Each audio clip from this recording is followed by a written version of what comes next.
Hey everyone, it's Amanda Radke here, back for another episode of the Heart of Rural America podcast, the show where we highlight great people doing inspiring things in rural America to protect and preserve our agricultural communities and our future in food.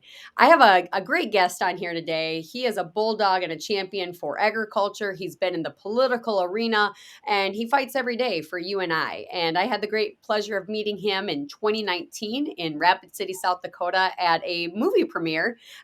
Dave Duquette of Western Justice, welcome to the show. Thanks, Amanda. Appreciate it. I And our friendship has done nothing but grow ever since that first meeting. So that's great. That's exactly right, and I'm grateful for it. It was a great opportunity to meet you and connect and realize we're really aligned on a lot of issues and we're both kind of battling where we can, how we can. And so I guess just to start, tell us a little bit about yourself and Western Justice. I ran Protect the Harvest for many people. Many of your viewers our listeners are gonna know what Protect the Harvest is. I ran that for about almost 8 years. When I left there in 2020, a bunch of my bigger donors at Protect the Harvest had called me and said, "Hey, you can't be out of this fight. You need to keep doing something." So figure it out. Well, they wanted me just to start off with. They wanted, because all of our big money came from the horse industry. Our big donors all came from the horse industry. So a couple of them wanted me to be the lobbyist for the horse industry. And I thought about that for a little bit. And I thought, being a lobbyist, it would make more money for me, make more sense financially for me. But Right. that's not why I do what I do. So I started I started weighing the options of, okay, do I start another organization or do I just be the lobbyist and get paid every month by a couple of people to go do that stuff? Right. And the overwhelming thoughts I had and mental process on that whole deal was the fact that I can do a lot more with a lot more people. And my whole philosophy has always been the grassroots are what get you where you want to be. I can't do near as much on my own as I can with a bunch of people behind me. Mm-hmm. So that's, we just put out I don't know if you saw it, but we put out like a op-ed, whatever you want to call it. It's a blog post, but it's about grassroots and the grassroots people. And I can link that in the show notes too, just so folks can read more about it. Yeah, and that kind of sums up our whole thought process at Western Justice. We are a national organization that basically coordinates an effort. Mm-hmm. So, but if we go into like with this rodeo battle we've been in for almost 4 years now in Los Angeles, we've got over $500,000 tied up into that between lobbyists and attorneys and all the expenses that go along with doing that deal. We're in a really good spot right now compared to where we were when we started this thing. But we couldn't do what we did December 5th, because like December 5th of this last year, there was a big hearing on banning rodeo in the city of Los Angeles. Mm-hmm. And before everybody says it, I hear probably the most common thing I hear is just go somewhere where people want you. Let LA fall off into the ocean. You're never going to get by with LA.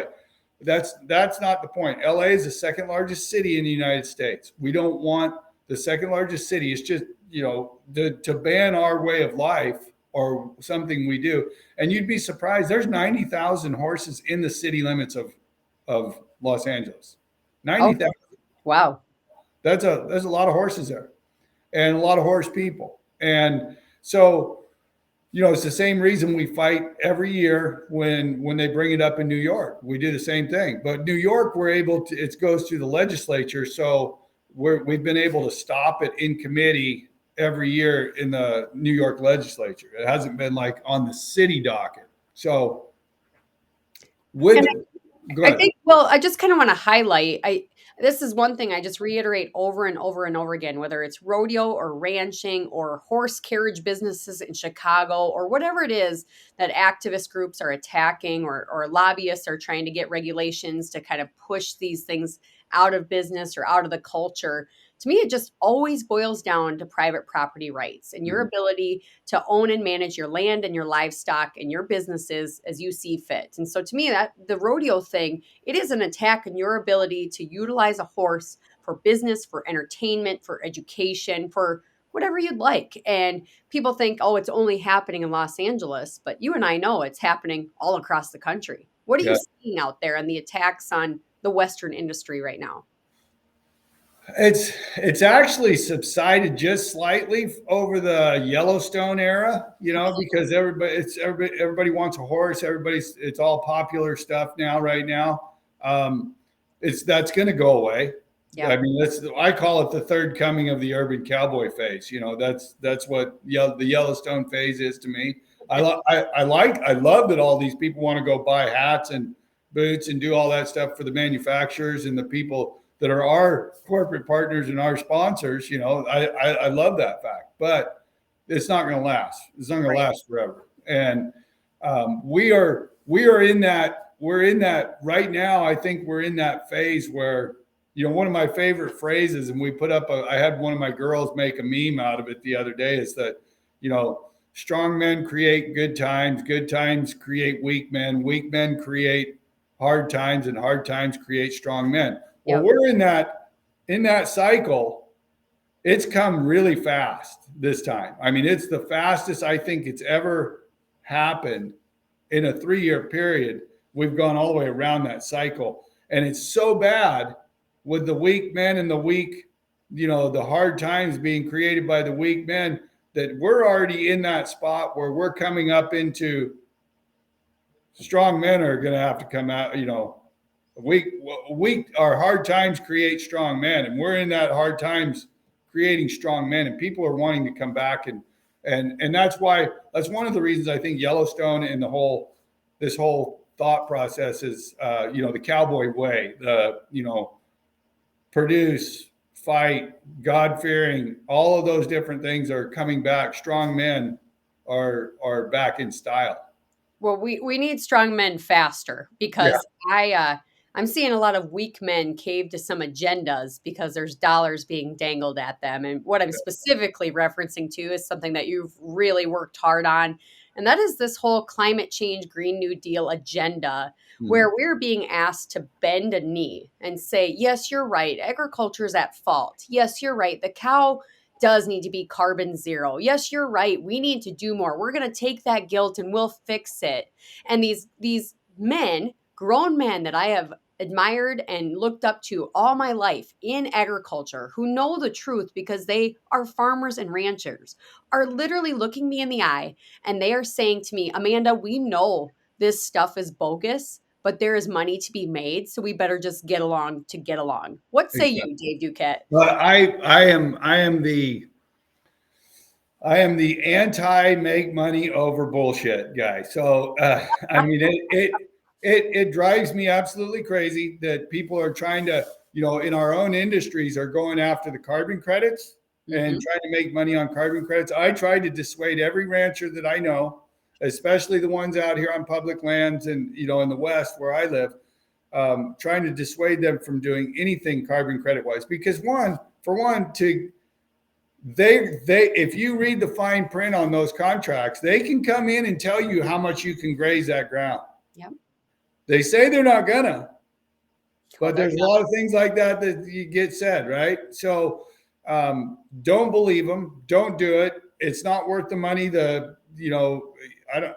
I mean, some of these guys have huge allotments that go. Yep. they could be getting carbon credits on for not using their AUMs, but you have to basically leave it feral. So one of the things we have to do, and we're doing at Western Justice, and it's going to take a couple more years, we have to change the narrative. Mhm. Okay, so right now the narrative is natural resource use is bad, cows are bad, all of those things are bad. Where is that coming from? The narrative is being pushed by these environmental groups, all these different, but there's a ton of them. You Yep. know, they're taking water from farmers. The valley, the Madras Valley over there in my state and here in Oregon, there's about 980 farmers that are going to be totally out of water because Center for Biological Diversity said they were going to sue them if they didn't sign a habitat conservation plan, which basically has taken, they'll have no water in the next few years. I mean, absolutely no water, and there's no reason for it. But that's just one example. But the one of the things that we're going to do to try to change the narrative, the first thing is we have a grazing study that's going to prove that for the without beyond a shadow of a doubt, it's going to prove that cows are actually a net positive for the environment, not a net negative.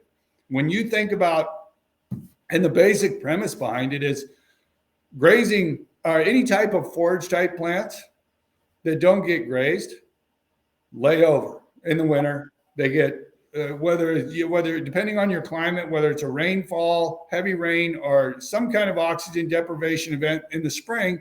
Once that oxygen deprivation event, the oxygen gets back to it, it all decomposes. So the old grass goes away and the new grass comes on. Well, our contention is that in that process, if it's not grazed at all, in that process, there's way more gas emissions. There's 3 or 4 different gases that go up. There's all the carbon goes up into the air, into the atmosphere. So until the springtime and all that grass starts to come back on in the midsummer, then it starts to sequester all that back down. The thing that we're contending is that if a cow would have, say you're in an area where it takes, and we'll just use this for round numbers. If you're in an area where it takes 100 acres to feed a cow for the year, cow and her calf, then that 100 acres, if it wasn't grazed off, would produce way more methane and other gases coming off it and carbon flux than if that cow and that calf would have grazed that and grazed it down to a manageable level, down low. So we used to have, what did they say, 300, I don't know who the person is that counted them, but we're supposedly had 300 million buffalo in the United States, or some ungodly amount of buffalo like that. Yep. We don't have that anymore, right? And how many cows are in the United States? Do you know what the well, it's the lowest we've been since the 1960s. So we don't have even close to what we used to have grazing the grass and all that. And they talk about, and this will all tie into the no-till farming. You know, the whole don't till, because that's where the carbon flux is coming, is going up into the atmosphere when they till that releases carbon. But my contention is our land base in the United States, continental US, almost 60% of that is grassland. Mm-hmm. And there's hardly any of it getting grazed. Mm-hmm. I mean, comparative to what is out there. So if 60%, and I'm talking about all the Forest Service ground with very few trees and a lot of grass and all the stuff that used to get grazed by, especially out west here. I mean, people used to have a permit in the mountains. They'd summer their cows up in the mountains, bring them down and winter them at their home place. Mm-hmm. And people don't hardly do that anymore because their permits have all been taken away or cut back. So and the West burns every year. And what's the saying? Log it, graze it, or watch it burn. Well, and we have a great friend of mine. Have you ever met Ramona Morrison? I haven't. So Ramona Hage, the Hage family from Nevada, Wayne Hage's sister.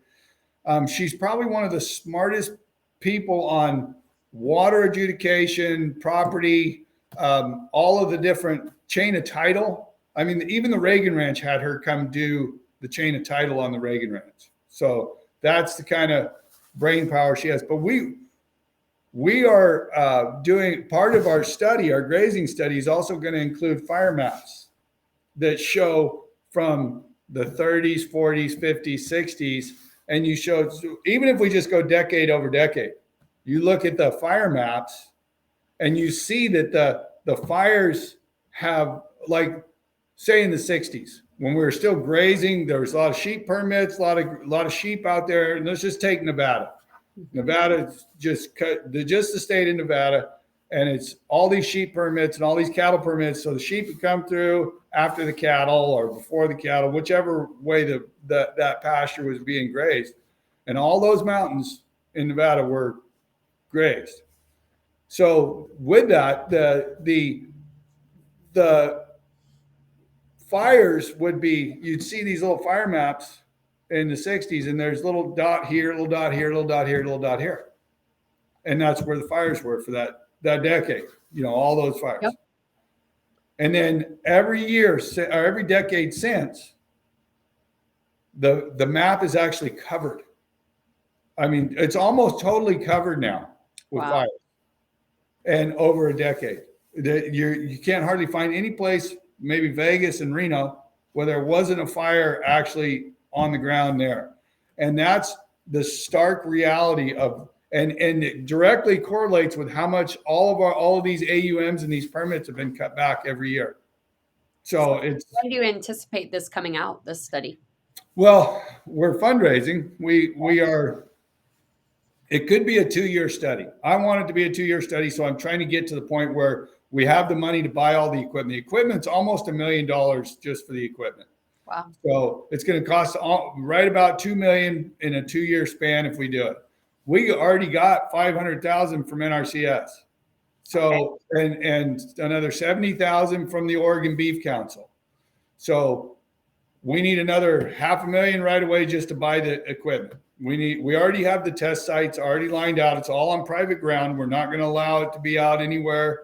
We're going to keep control of it. The universities aren't going to have total control, but we do have a university involved with it. Oregon State University, a big ag university, and that they're going to be involved, but they don't have control over it. Okay, so back up on the NRCS comment, because I'm surprised because as we speak, Biden and the Department of Energy have just released $925 million matches for climate smart projects. And you can look up your state and see what kind of nonsense is coming out there. Our land grant university, South Dakota State University, is doing an entire study on climate smart beef. I do not think that's going to be advantageous for the cowboy at all. Yeah. So how did NRCS get looped in, and what's the tie-in there? The tie-in is that this is a big deal for agriculture. It should be. And like I said, we got the guys over there at Oregon State University that are, going to be we have one scientist there. Okay. The guy that came up with the hypothesis is an Angus seed stock producer. And he's a scientist that started, you ever heard of Omnigen? It's Yep. That fed to dairy cows, kills gut rot in dairy cows. Okay. He's the scientist that figured out that gut rot in dairy cattle was a mold spore and not a disease or a virus or anything like that. So he lives just an hour from me. What's the Angus Ranch? Corsair Angus. Okay, we'll have to look him up. Yeah, his name's Steve Puntney. So do you feel like, is this contributing to admitting guilt in any way, talking about the carbon thing? Or is this our best method of defending?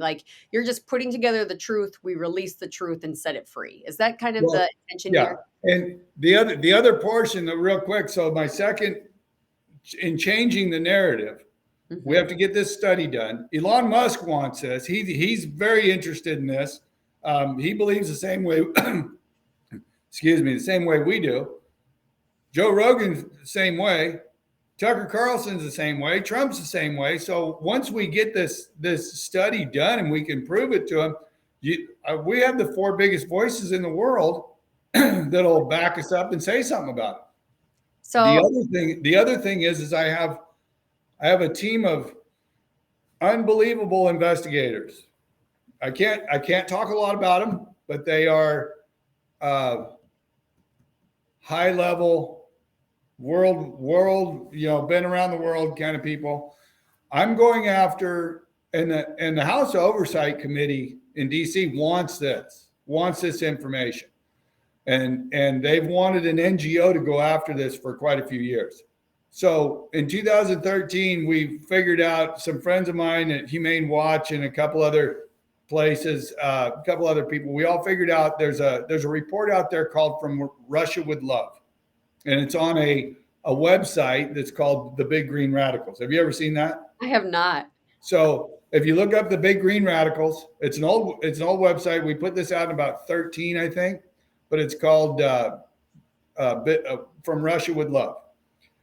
We know that the majority of the money coming for these environmental groups is coming from overseas. Why? It's very simple. You think about it. If we're not producing our oil because we got all these environmental groups suing and stopping and making a big fuss about oil being produced here, who's it gets that advantage? Russia, right? Russia and Saudi Arabia, all these other groups. So we know that there's a lot of money coming into these environmental groups from Russia on the oil deal. Now, Okay. China's on the mining deals, trying to stop all of our mining production. So all of these groups that are doing this stuff are getting funded. I want to prove to the public and change the narrative that why are you guys listening to these people? This is the whole reason they're doing it. They're doing it because they want to stop us from using any of our natural resources. Well, all of that money's coming through we know it's coming through a nonprofit in Bermuda. Okay. So all of it's coming from these different countries into Bermuda, comes into millions, tens of millions of dollars into the United States from that nonprofit in Bermuda. It is a tangled web, Dave. So we're going after. I've got guys. I can tell you that these guys were tasked by the Pentagon to find where all the money was coming from for the terrorist groups. And those are the guys that cost a lot of money to go find proof. But we got to have proof. I want to be able to go out and say, this is where this is coming from. Well, I don't mean to interrupt you, but I can just imagine listeners hearing this and being like, "Oh, this is just so far big. I don't even know how to tackle it." But at the end of the day, that's why at the very beginning of the show, when we said, "Don't sign up for these carbon projects. Don't give up leverage of your land, because he who controls the land controls the food, and who controls the food controls the people. And these foreign nations would love nothing more than for us to cave to this Green New Deal agenda so that we starve ourselves. If we can't feed ourselves, we are not free." Look what's happening overseas right now in Netherlands and all that with the farmers in Italy. And they are fed up. And that's what's going to happen here. It's going to happen here if they keep pushing all this stuff all over everybody. And we've got a lot more tractors and farmers than they do, But weak men are allowing this to happen. Exactly. It's going to require strong men to say, absolutely not. This is not who we are in agriculture. This is not what we do. This is not a path we want to go down. Okay, so I want to switch gears here in the last half of the show, but tell people how they can support the study. So we, like on my wall back here, there's a poster of rural American action. So one of the things that we did here at Western Justice, we realized that there was a need for rural America to come together, right? So our big deal is that and kind of the catalyst for this platform, and it was a very expensive platform to put together, but the catalyst for it was on change.org, we put a don't ban rodeo, basically stop the ban in Los Angeles. Yep. We got 30-some thousand signatures on it. Mm-hmm. And in that time frame, they had their little pitch-in deal, and people thought they were pitching in to help us. And the reality was they collected, change.org collected about $29,000 from those 36,000 people. Wow. And we don't get a dime of that. It all goes to change.org. And if you go look at, I did a deep dive on change.org. They have 500 million users worldwide. And if you go do a deep dive on them and figure out where they send their philanthropy, because they are a nonprofit. Yeah. And their philanthropy goes to the very people that want to put us all out of business. It's sickening. So I didn't want to fund that. So I talked to one of my big donors, and she put up the money to build our platform, which that's not cheap. That's a standalone platform that has like 3 platforms in one. So it's got SurveyMonkey, like that kind of a deal, where it surveys and polls, and then it has the petitions portion of it, and a crowdfunding like GoFundMe. So we have our own crowdfunding. all that stuff. So anything that's made, and we have very low fees on everything that we do compared to some of the other ones. But everything and that's not a Dave's making money for himself deal. That is under our C3. Okay. So anything that's collected or made there on that goes directly into the C3 to save our way of life and keep our way of life going. So back to your question about how to support the grazing study. We have a petition or a fundraiser on there about the grazing study. It hasn't gotten a lot of traction yet because we haven't pushed it out a bunch and done a lot with it. So, but folks listening to this podcast, we'll get them a link and they can donate right now. And that would be great, because that's, for me, that's the best way to do it, because then it keeps it in a pot. It keeps that in a pot where it's specifically for that. If they send a check, they don't want to do it online. They want to send a check to Western Justice. I've had people, do that. Just specify that you want it to go to the grazing study, and we'll put it towards that pot. Okay. All right. So we got to switch gears. We've got like 10 minutes left, and I'm going to have you come back because we just have so much ground to cover, Dave. But it's an election year. Ironically, you mentioned Russia. We got Tucker Carlson over interviewing Putin right now. There's a lot of sights on our food, our natural resources, our land, our ability for America to remain a superpower in the global space. You've got a lot of experience in the political arena. I guess first, briefly tell us about your time with Pence and Trump during the last administration and what you did during that time. And maybe let's get some insights from you on what's ahead for 2024. Probably the most notable thing that I did a lot of work on Forest Service land and for ranchers with the Trump-Pence administration. They were really good. Pence was the catalyst for getting the Hammonds pardoned, and getting that whole thing started. Forrest Lucas and I, when I was still working at Protect the Harvest, we flew in there, and he was friends with Pence. We got a meeting in the White House. We went and sat down with him and went over the fact that, there was 2 ranchers in jail that were maliciously prosecuted by the federal government, and we needed to get them out. Yep. And, we got him the commutation request, and it's all history now. But there was a lot of people that were involved with that. We were the ones that got it. We were the ones that were able to place that on the vice president's desk, who then in turn took it. And I have a lot of loyalty to Pence. He's a little milquetoast in a lot of ways, but I have a lot of loyalty to him just because of the things that he helped us do. And as a side note, Dave and I have had this conversation many times while we're both barreling down the road, and I'm yelling at him about Pence, and he is loyal. So. Yeah. So, and I wouldn't want him for the president. I'm not that loyal, but I am very loyal to people who do good things for us. And the Hammonds never would have got pardoned if it wasn't for Pence taking that on and being, and I'll never forget sitting in the office as long as Forrest Lucas, Lucas Oil from Indiana, and Pence was the governor of Indiana. He'd been supporting him his whole career.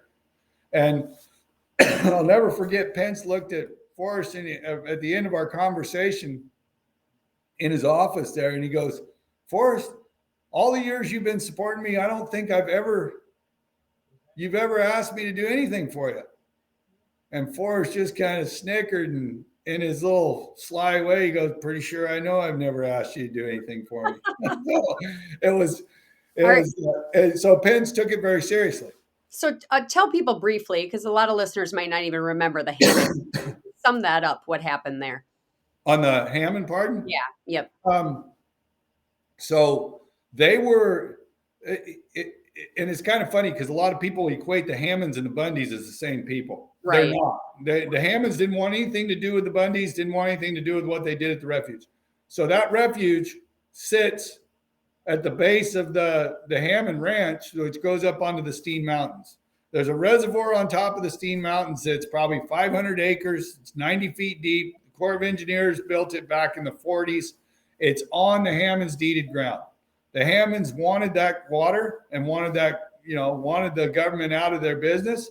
So they applied they documented that the government never had any beneficial use of that water and those water rights for 10 years. Yep. They took it to federal court.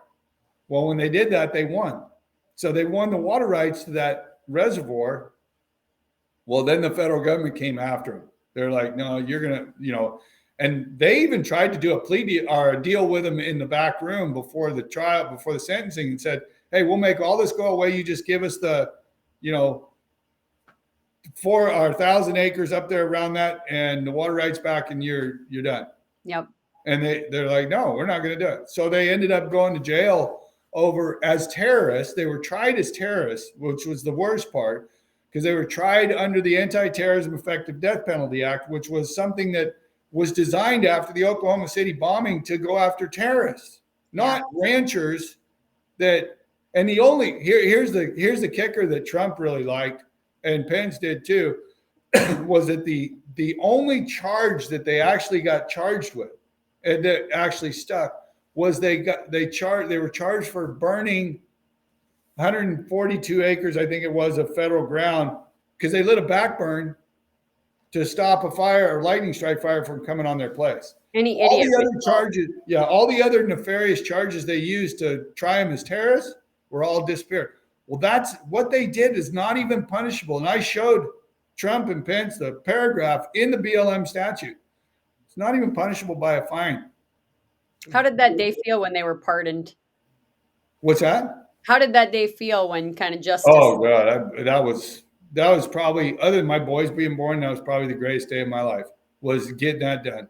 And it was so emotional for everybody involved. It was so cool.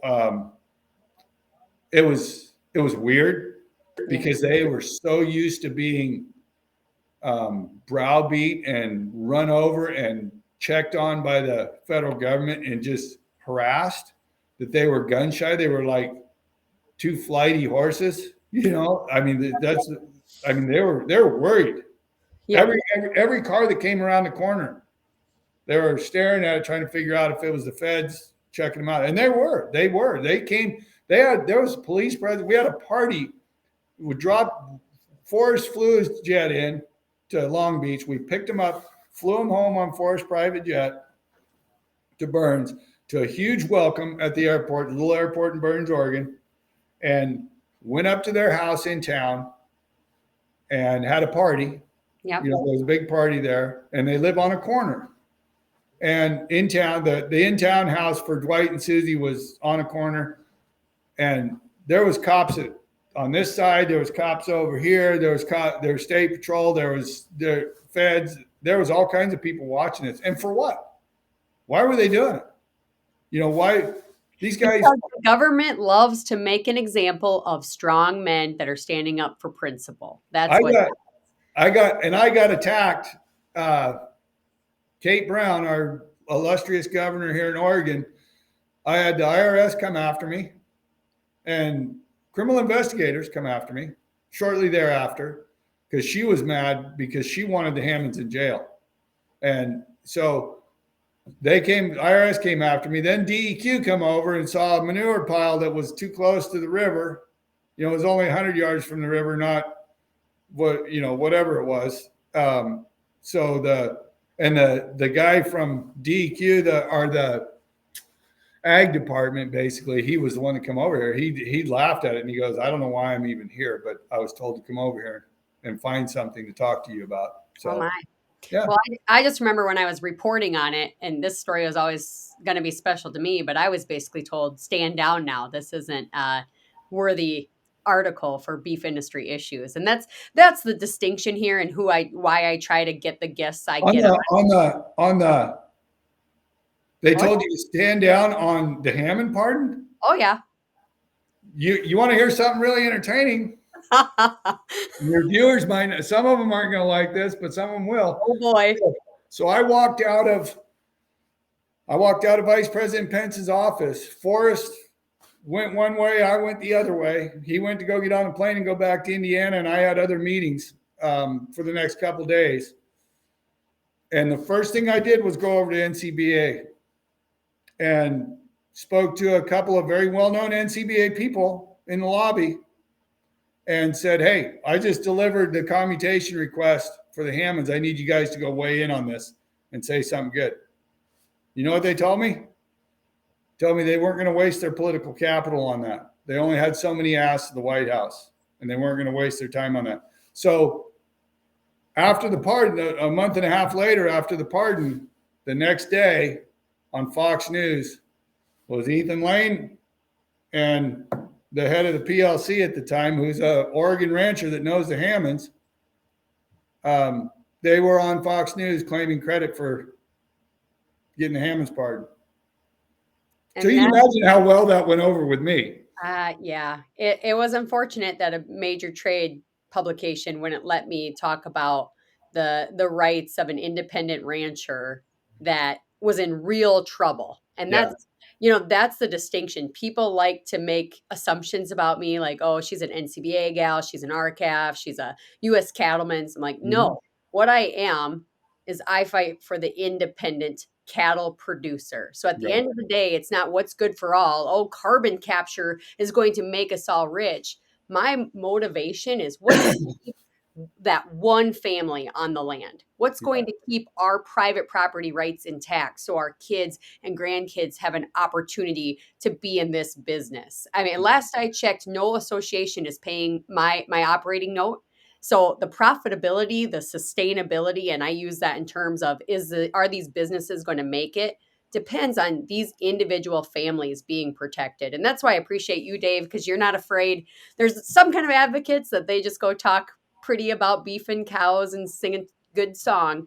And then there's a crew of advocates out there that are willing to go get dirty and fight the real battles. And you, sir, are one of those. So I appreciate you. And we've run out of time today, but maybe last parting words. Let's talk about your get out the vote. Do we have time to talk about that? Sure. So our get out the rural American vote deal. I've been asked to kind of be because of the notoriety with the Hammond pardon and all that stuff, and people trust me when I go places more and I speak. They trust me a lot more than they trust the Charlie Kirks of the world or the people like that.